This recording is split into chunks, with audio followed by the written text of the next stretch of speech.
Wonderful. Well, we really appreciate everyone who's logging in for this session. Thank you so much for taking time. We are day 2 of 3 with the connection here at Carnegie.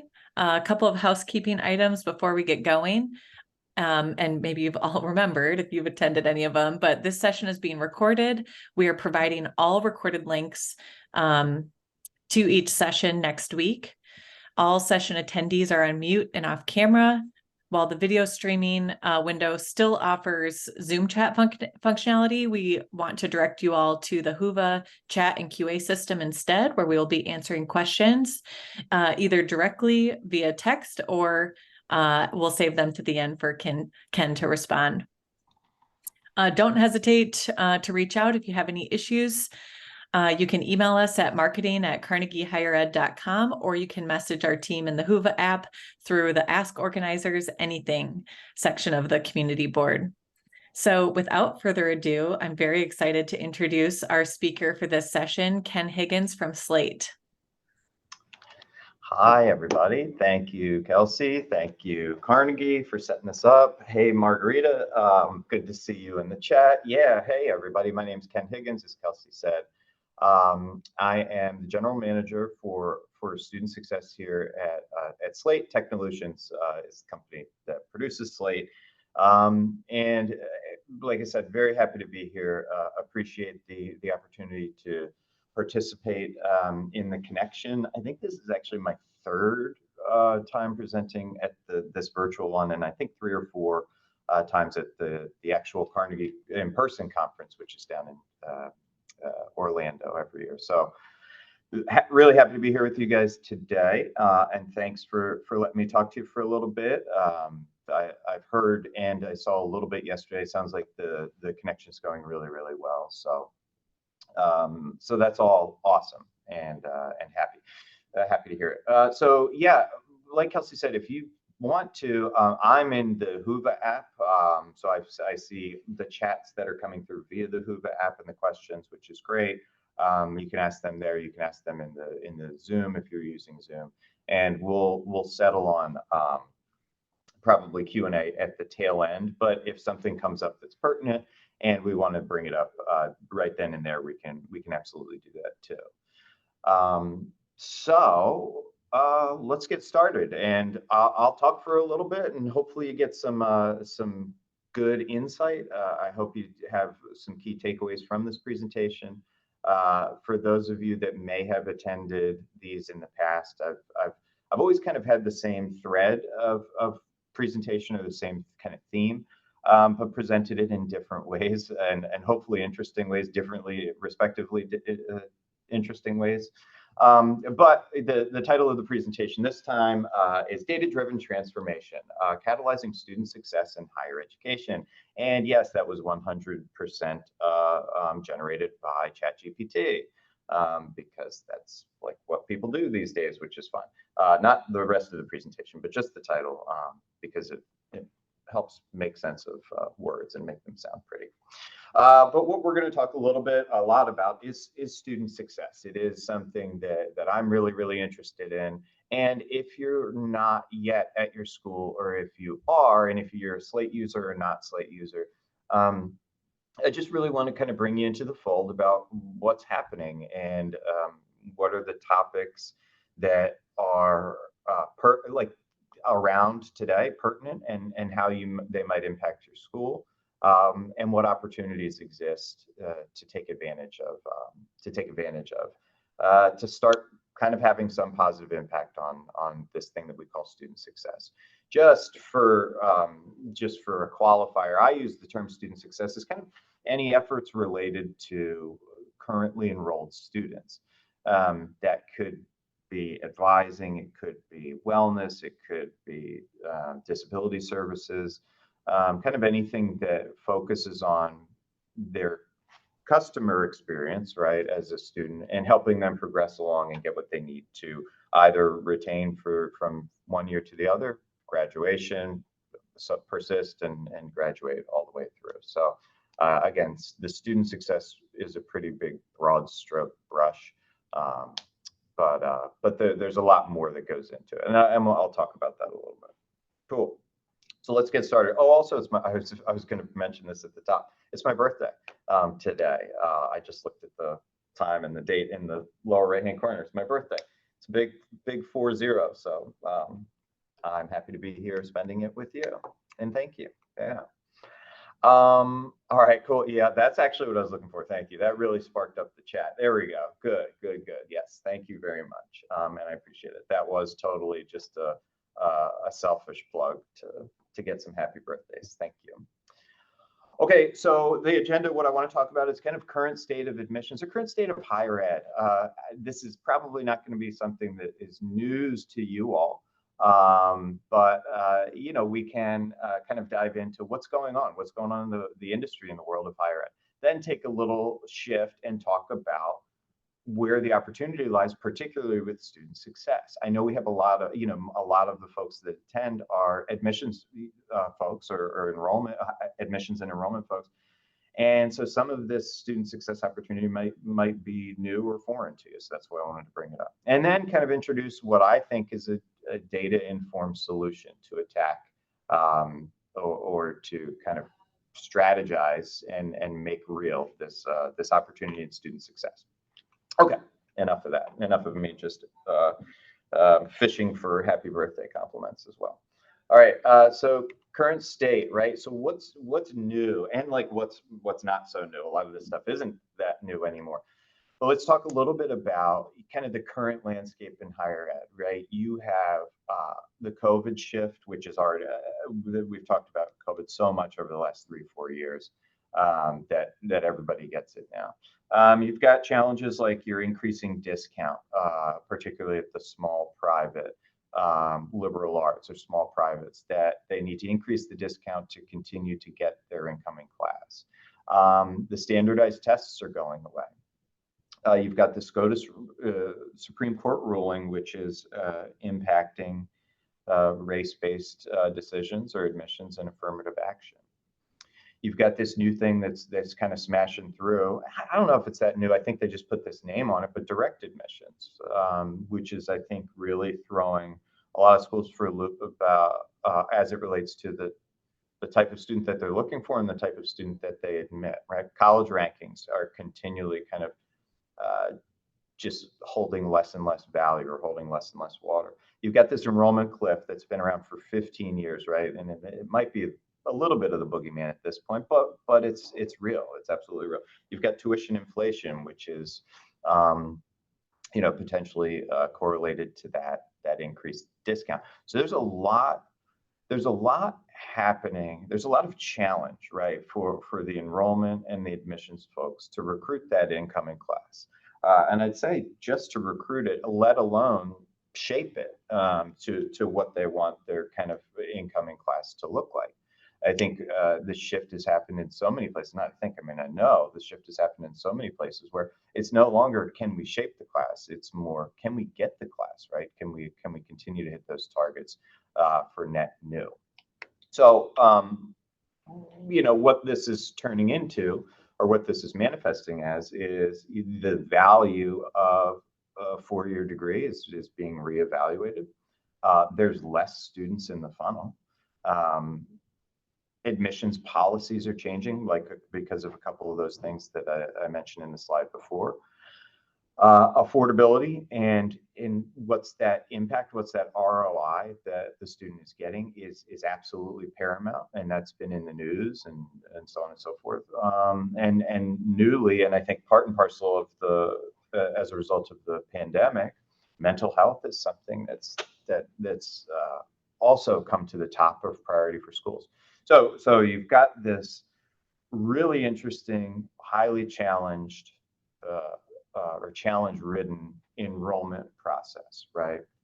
Where schools are having to think about reimagining or revisiting how they recruit students.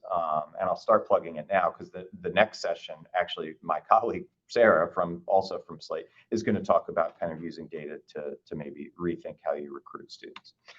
So these last two slides, I mean, it's doom and gloom, right? Oh my gosh, what this guy Ken, he's talking to us again about, oh my gosh, the end is near. And there's a little bit of that. I'm not saying the end is imminent, but there also exists an opportunity out there, right?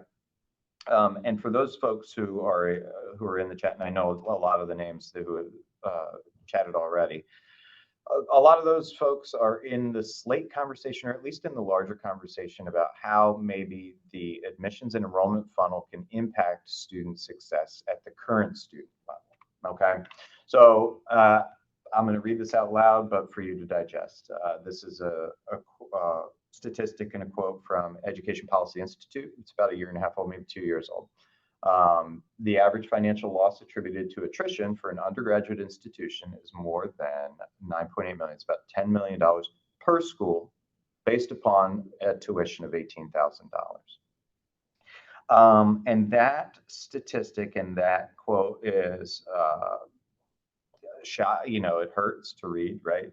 And sometimes eye-opening. So attrition or retention, right? The opportunity of retention or the challenge of attrition is a huge financial object for every single school, right? And then you start taking a look at that number of 18,000. I'd argue that's a lower end on the tuition side. Think about that number being orders of magnitude, maybe doubled if your tuition is double that, right? You'd think that if the math follows, then we're talking about 18 or $20 million. So there are students leaving, and they're leaving for a whole lot of reasons, right? Some of them, I would argue, aren't controllable. There was a poll recently that the number one reason that students are leaving, at least after their freshman year, is family or financial challenges. Some of that stuff you might not be able to impact or affect. Where they might say, well, the first reason I left was financial. The second reason I left was family. The third reason I left, though, this is where it gets into the kind of the customer experience, and this is good data, is because I was unsure about my academic path at fill in the blank university, or I didn't get the resources that I needed from my school to help me along my path of success or persistence or graduation. And those hurt a little bit more because you say, man, the admissions folks say, gosh, we worked so hard to get that student here. And now they're leaving because they didn't feel like they got what they needed from us, the school. Some more statistics here. This is from the National Students Clearinghouse. They have a research center that they produce this report every year. And like I said, if you've been to this presentation maybe a couple of years ago, maybe you've seen this chart before, just a year older or a year later. And so humor me. But just want to draw your attention, and I got my mouse here. Yeah, to kind of this line right here. Persistence is different than retention. Retention is them coming back to you. Persistence is them not coming back to you, but continuing maybe with higher ed, right? Somewhere at some other institution. So the retention rates hovered over the last 10 years, somewhere between 63 and 67%, which means from the class that you recruit every year, let's say it's 1,000 students, about 330 of them will leave, which is another statistic that's important and I think bears a lot of weight and scrutiny, and deserves or demands a lot more attention. I'm not saying from you, if you're like, gosh, Ken, I'm the admissions folks, that's not my job, and we can't even read applications fast enough, right? But I think it's something in higher ed that needs a lot more attention. So my hope is that this kind of raises the flag for your institution to start to paying attention to this. This is the same kind of, it's the same data broken down just a little bit differently. The chart on the left is persistence, which means they continue on in higher ed, just somewhere else, and retention by way of, they did not come back to your institution. And as you can see, the breakdown there between full-time and part-time students, we could spend another hour talking about the part-time population and what a huge challenge that is. You can see that the variance is pretty large. And then the average kind of settles in there at that 66, 67%. But the main point is that it's a third of your class, on average, again, across all institutions, are leaving. And what can you control, or what do you have access to that might be able to impact that positively, or have some type of influence over increasing that number of retention? Because if you think about it, let's say 66%, I'm going back to this slide, that if we're talking about this from a very business perspective, and I know I get the colleges, it kind of always kind of toes that delicate line of like, yes, we're a business because we rely on tuition to stay open, and like this is a transformative experience for a student in their growth, so on and so forth. But if you think about it from that business perspective, one or two ticks up in a retention percentage, we could be talking about literally millions of dollars, depending on your size of school, depending on kind of how you're structured. I mean, we could be talking about millions of dollars.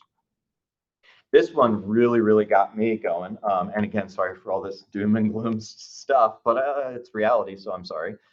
I'll read it out loud. 22. This is from intelligent.com, ran a survey. This was last year, but this is still just really valuable stuff. 22% of students who started college in 2018 or earlier weren't planning on returning the following fall, meaning they've been in school for 4 years. They may be almost all the way towards their graduation or their completion, and they were not planning on returning.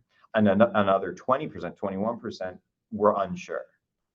So almost 50% of the surveyed cohort that started in 2018 had not great plans for the future of returning to their schools. Now, the pandemic happened during that time. This narrative of the value of education, the job market, there's a lot of reasons why this statistic probably came to be, but it's also a scary one. For those that know, typically, so retention from first year to second year is typically the most critical portion, right? If you can retain the student from freshman to sophomore year, the propensity for them to continue sophomore to junior, junior to senior, senior to graduation goes up significantly once you get them past that transition or that first year. What this data is suggesting, is that might not be the case anymore. In fact, 40% is a super significant number if we're talking about retention even from first to second year. But we're talking about the students that have been at the school for 4 years or more, 5 years. They're not even considering returning. So what? You're like, okay, cool. Stop scaring us. This is crazy, bad data, right? You're not helping us. Or not bad, but just scary data.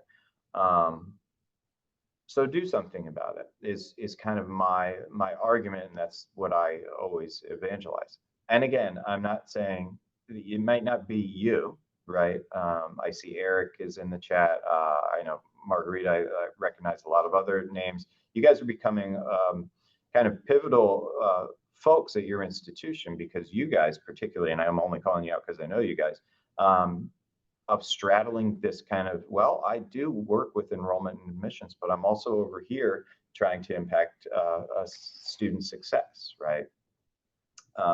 And I think that, this is kind of my drive, and what I would like is that narrative kind of continues, that the line gets blurred between recruitment of the student and retention of the student. In fact, can you say those things are kind of the same? Can you re-recruit or continually kind of engage with the student to recruit and keep them there, even beyond where the efforts that you did for getting them in the door in the first place, right? Tell me in the chat, we still cool? Everybody with me still? Have you drowned me out already because all I'm talking about is doom and gloom? Somebody let me know. So this data-informed solution, yeah, still here. Thanks, Sarah. This data-informed solution is an argument, and this is not novel. This is not my idea. This is just a solution that might work for your school should you have the resources. And if you don't have the resources, maybe it's time to start thinking about it. So a couple of questions or a couple of things to ask as you get started on this process, right? So you say, all right, we've got all that doom and gloom. Students are leaving for these various reasons. So you say, so what? Okay, what can we do? Well, what do you know about your students? What data do you have on the students that may be influential on their propensity to stay or their propensity to leave? Do you have behavioral trends that you could look back on? The argument that I'm getting here kind of towards the end is like you do have a lot of that data. In fact, whether it's in Slate, your admission CRM, or whatever your admission CRM is, you already have a pretty huge kind of hoard of data about your students that are coming in. So if you say, okay, great, well, what do we do with it? Great, okay, that we'll get there in a little bit. But step one is knowing or feeling confident that you have the data. And if you don't, you got to find out where to get it. Where can I get all of the data on the students that are coming in fall 2023? Secondly, what do you know about those who left? This is something that is more difficult to capture oftentimes because they're a leaving customer, and unless you kind of ask them on the way out, an exit interview or a survey or something like that, or just anecdotal because they're asking to transfer out, maybe they're requesting transcripts or something. You have to at some point capture some data about why they're leaving, because that's important. Those survey results, that intelligent.com survey, part of it was, hey, we're leaving because financial resources are thin. We're leaving because of family matters. Another big one that I saw in there is they were leaving because they wanted to enter the workforce. They're not graduating. They're leaving your school early to go enter the workforce earlier. Okay, so the point is, what can you find out about those who left? And then find points of correlation. This sounds simple, and I'm certainly not trying to like minimize the work that goes into this, but are there points of correlation between the type of student that comes in and then those students that leave? Is there some type of trend or theme that you can find across the students that are leaving? And then after you collect those data, can you do something about it? Again, the answer might be no. If the answer is overwhelmingly the most common transfer reason or reason that students request their transcript to move on or drop out or stop out or whatever is financial, that's a much more difficult change to make, right? Because that's an institutional revisitation of how you're awarding students or your tuition structure, so on and so forth. So that's difficult if that's the answer. But if it is because I didn't get the resources that I needed, or I felt lost when I started there, or it's because the school didn't let me know or inform me about certain things, that's a different story. Those are actionable data. You can do something with that as a result, right? So this little centralized hub, that hexagon, is your data hub. And sure, Slate, this kind of shameless sales pitches. If it's Slate, that's awesome, right? But if you don't have Slate, or if you have something else, use anything, and bring that data into that centralized data hub. Whether it, like I said, if it is Slate, if it's another CRM, if it is your system of record, so like an SIS, your Banner or colleague, you want to start aggregating this data in a centralized place where you can then kind of connect some dots and report on it and query on it. I say Slate because I'm biased, obviously, but like wherever. Are you tracking data from the LMS, right? Do you have an advising structure where you could pull some anecdotal, conversational, or kind of advising notes data? Your admissions CRM, that should be the first stop that you take on this data collection journey. You know that you collected through the application process, through the conversations, through visits, you know that you've collected so much data on the student already. So is there something there? Athletics, financial aid, clubs and orgs.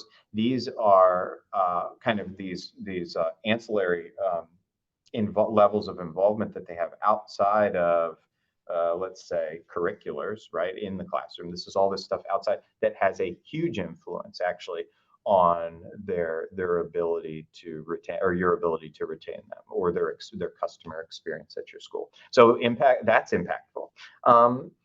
The financial aid piece is simple. Again, I'm not trying to dumb down or make the process seem oversimplified, because it's not, but it can start pretty straightforward and simple. Like, yeah, so then you say, great, well, like, okay, we use Canvas, or we use Noodle for our Moodle for our LMS, but like, so, well, is there class attendance data in there? Can you get notes from faculty out of that system? Is there already existing academic interest data?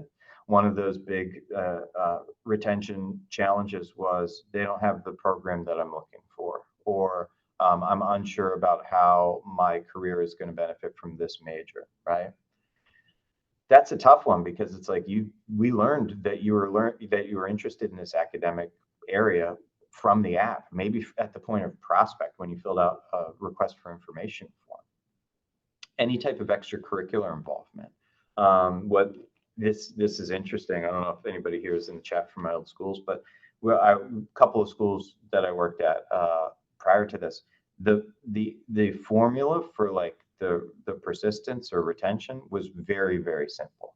It actually came down to two main data points for us at one school. It was what was their final high school GPA, and did they get involved in anything, any type of extracurricular activity in the first semester of their freshman year? Those two data points had extremely high levels of correlation to whether they stayed or whether they whether they left. Meaning, the lower the GPA and no involvement, the chances went down pretty significantly. The higher the GPA, the more they got involved, the higher propensity to stay. And if you do that math in your head, you're like, yeah, duh, that makes sense, of course. But like, where's that data? If you say, yeah, I'm sure we have it, let's get it and prove that correlation, right? You've got advising data, you've got financial aid engagement. Are they, when we talk about communications engagement, are they opening your emails? Are they responding? Is there a call to action that you have an expectation of them to do? And if they don't, does that trigger some type of alert or some reason to reach out to them? It's a lot of these things, I'd say, are the communication, extracurricular involvement. It's the same process that you go through when you're recruiting, or at least it was when back in the day. You're still kind of looking at their email engagement. You're still looking at if they're visiting campus or not. That it's the same information. It's just they're a year later or 2 years later or whatever it is. So the data exists out there. What do you do, right?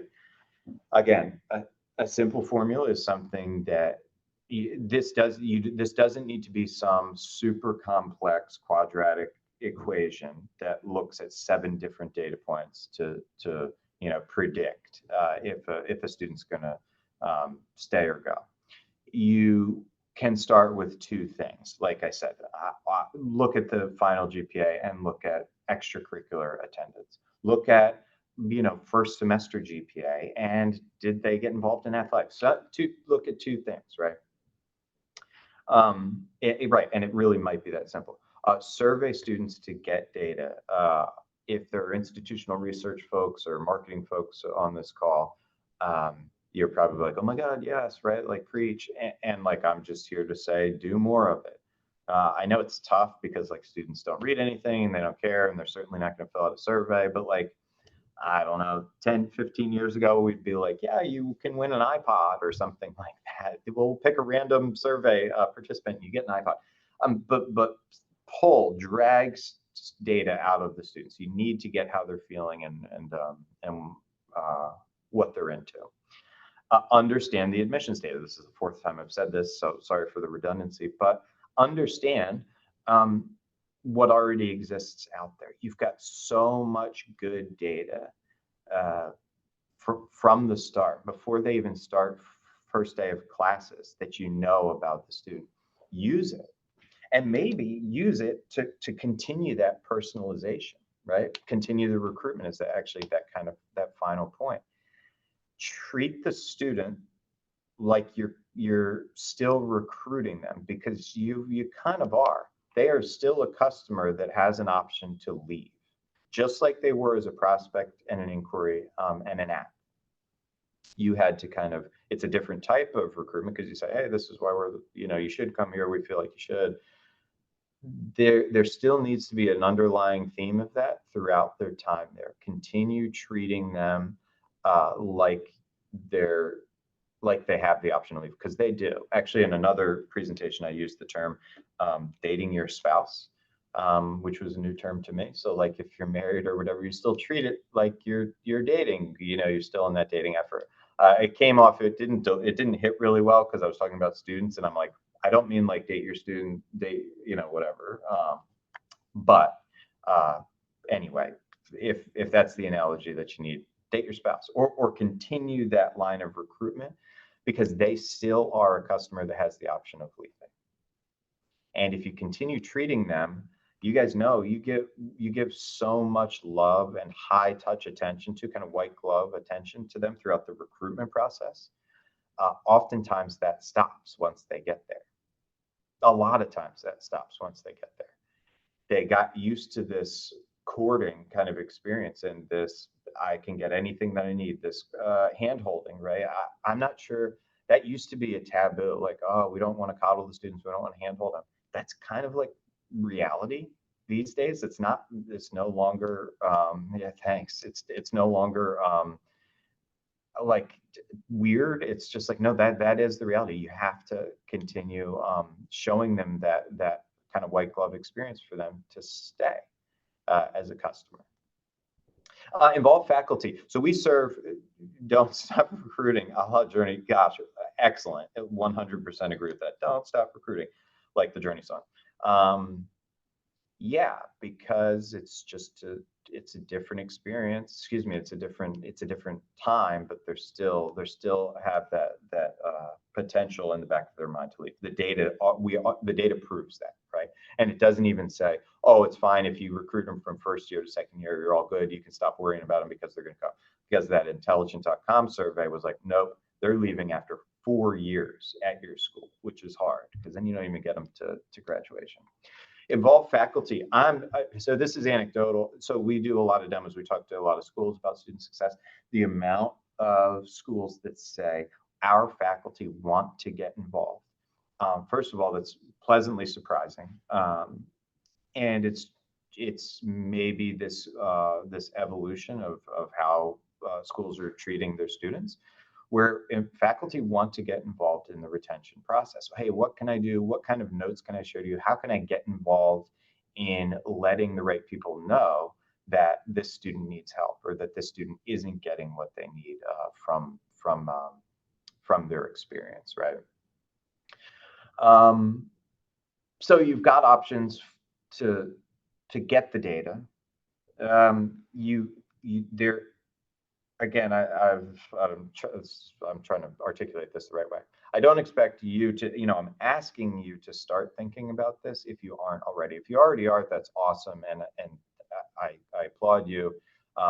This isn't a Slate-centric kind of conversation. If Slate is the tool that you use, that's fantastic. If you don't use Slate, I encourage you to start thinking about this, kind of zooming out at an institutional level to say, is this something that we need to start thinking about, right? Because from a higher ed industry perspective, that middle of the life cycle is kind of the most under-resourced, the most, let's say, overlooked. Typically, or at any board meeting that I had ever attended, the focus was only and almost solely on what was our incoming class looking like, and how much did we make from advancement? What was annual, what was giving like? It was that and that. And if those two things weren't good, then it wasn't good. If those two things were good, times were good. Didn't matter if we had the biggest incoming class ever, but we retained them at 67%, and a third of them left every year. That somehow kind of fell through the cracks, and it was like, it's fine because we got a big incoming class, and our numbers were great for alumni giving. I don't want that. That shouldn't be the case anymore. There needs to be more attention and resource given to that middle part of the life cycle so that you can kind of cultivate that. I mean, really, from a business perspective, you can give the customer kind of that experience that you want, that they want and expect, and that also kind of reaps benefits down the road. You're already developing them as a kind of cultivated alumni or a prospective donor if they enjoyed their experience and they got that love and what they needed in their time at your school. They are already, you start talking about statistics again. They're all the advancement folks would take your data, that 4, 5, 6 years of data that you compiled on the student while they were there. Then they're going to take that to dictate how they communicate and market and ask for giving or donations to the alumni. So it's this kind of cyclical thing. Data collection is really at the core to lead them to the next part, or let's say help that next part of the funnel as it relates to, like I said, if it's retention, great. If it's persistence to graduation, wonderful. If it's to establish and cultivate a young alumni base for giving. Continue the recruitment is really the the shining kind of theme here. And how do you get there, right? So you say, okay, cool, great, thanks so much. Yeah, we get it already. Times are tough in higher ed, or there's a lot of challenges. Okay, so great, you told us to do this. We have Slate, but like, what are maybe, yeah, and you gave us some action items, but how to get there? I always encourage revisit legacy processes. There's a lot of, again, we're on the phone a lot. There's a lot of conversations that we have with schools about, well, we've always done it this way, or our advising notes have always been in this Excel document or these Google forms. Okay, maybe it's time to revisit that. Involve the right people, get the right stakeholders at the table to help with those conversations. If that centralized data hub that we had earlier in the presentation, if this centralized data hub happens to be Slate, maybe it's starting to break down those siloed departmental walls to say, great, we've got Slate. Can we show you a little bit of what Slate does, or what at fill in the blank, what our CRM does, and the type of information that we have and the type of processes that we can do there. Data architecture is critical. Again, this is easy to say, tougher to do, but find out how you want that data to live and where it should live. Again, same thing, anecdotal from conversations. They say, we know what you're talking about. We've got our advising notes over here. Our LMS data lives in Canvas or whatever. And our financial aid, they know that data. Cool. The next step is like, can we put that in one spot so that we can get this comprehensive look? That way I don't have to look at power fades, then log into Banner, then log into Blackboard, and then back into my CRM. It brings everything into kind of one defined place, and you're defining that as either the source of truth or the place where the data is going to go and everybody's going to look, right? Get financial aid engaged if you're not. So much of the conversation happens surrounding incoming freshman class aid, and oftentimes doesn't continue for repackaging students and the award years rolling over. So getting your financial aid office involved, whether it's power phase, whether they use the SIS or some other tool, the ability to kind of have that data and then maybe make use of the data is really powerful from a retention perspective. Because as I didn't show the chart in this PowerPoint, but that survey, or one of those surveys, oftentimes one of the leading causes or the leading reasons for stopouts, dropouts, or transfers is financial, right? And again, you might not be able to attack that head on or easily, but it's still important to know that information, right? So I'll stop talking at you. What kind of questions do you have? What kind of information do you need? Hopefully this was helpful. Again, if it's stuff that you've heard, whether from me or somebody else, just humor me, because I think it's an important enough topic to continue to talk about, even at the risk of it being repetitive. But what kind of questions do you have? I don't know, Kelsey, if anything came in through anywhere else. Yeah, nothing has come in through Huva. We're happy to take questions, or if you wanted to spark another discussion, Yeah. offshoot, we're happy to entertain. We've got a little time together. Yeah, we do. I was hoping to wrap it up like 11:45, so you grab a bite before the next session. Yeah, thoughts, comments.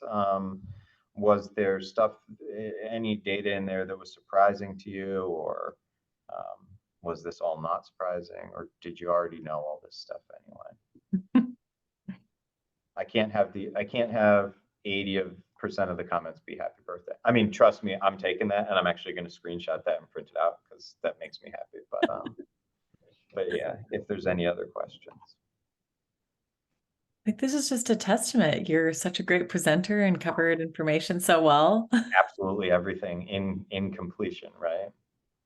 Yeah, we got one from Megan. Love this idea. So hard from the admission seat to bring all these groups together around this data. It is. It is.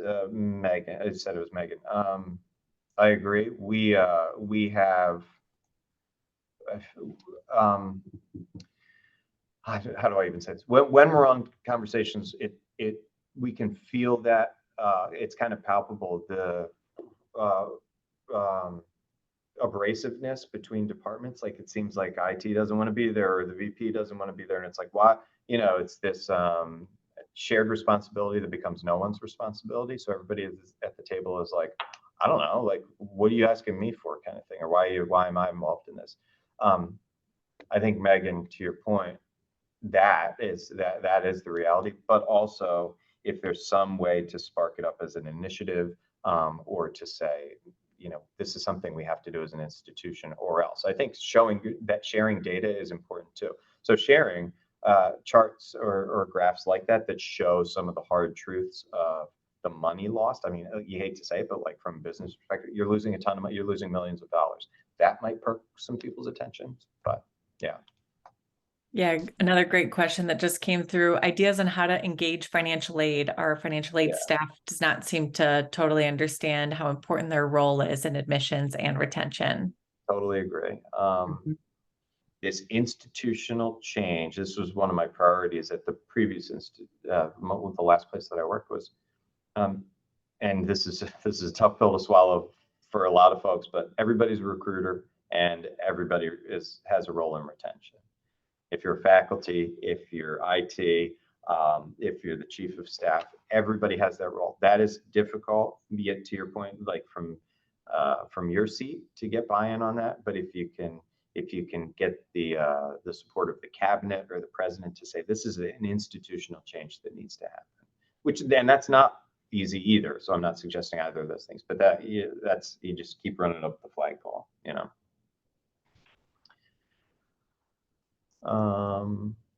Any tips about gathering info? Yeah, great question. There's weird stuff that they're into. I don't know, bury it into a TikTok video. That's actually, Carnegie's probably better at that than Kelsey and Travis are probably better at that than we are. I don't know. Getting any type of engagement from students is hard. And certainly grabbing their attention for like 3 minutes to fill out a survey is hard. Yeah, absolutely. Any incentive that you can pull in. And then also, right timing is really important too. So when it's top of mind, information that you want to gather at the top of mind, right? If you want to understand why they selected you or didn't select you, making sure that survey goes out immediately, not as a ad hoc altogether. So if there's any outreach that you can do individually based on the timing of a decision, that always seems to help too. And then keeping surveys short. Yeah. Too many questions, you're going to see a lot of drop off, especially from students. Yeah. What top data points would you select? Again, same thing. Kelsey knows this way better than me, but like, why'd you pick? Why did you make the decision that you decide, what factors weighed most heavily when you decided to come to Slate University? Some Yeah. type of weighting, kind of that Likert scale. Was this most very important or not really, right? Yeah, absolutely. Definitely different for different institutions. Location is a big one, support that they felt. And then really, of course, the intangible, sometimes one is it felt right. Or it Yes. didn't feel right. And that's a lot of factors influencing that feeling. So making sure that you're influencing those factors, staying top of mind and in a supportive Totally. role throughout their recruitment journey.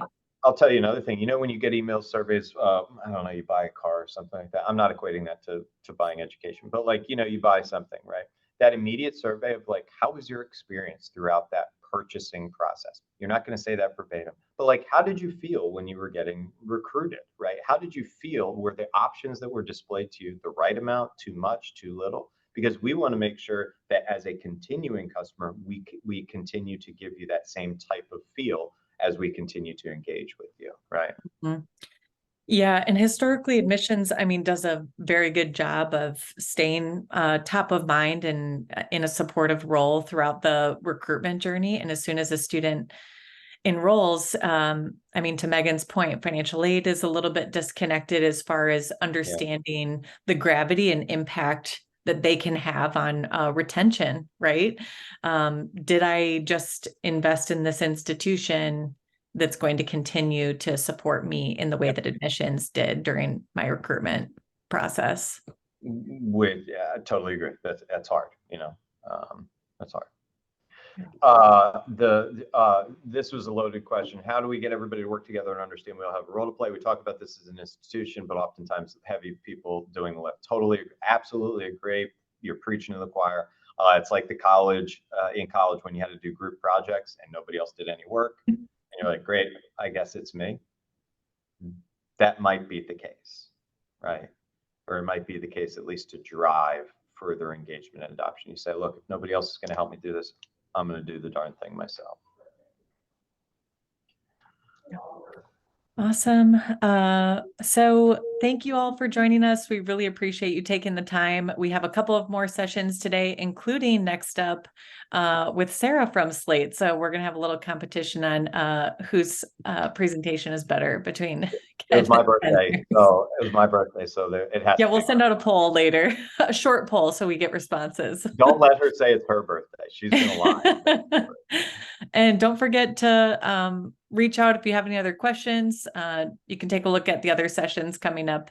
And of course, recordings will be posted next week.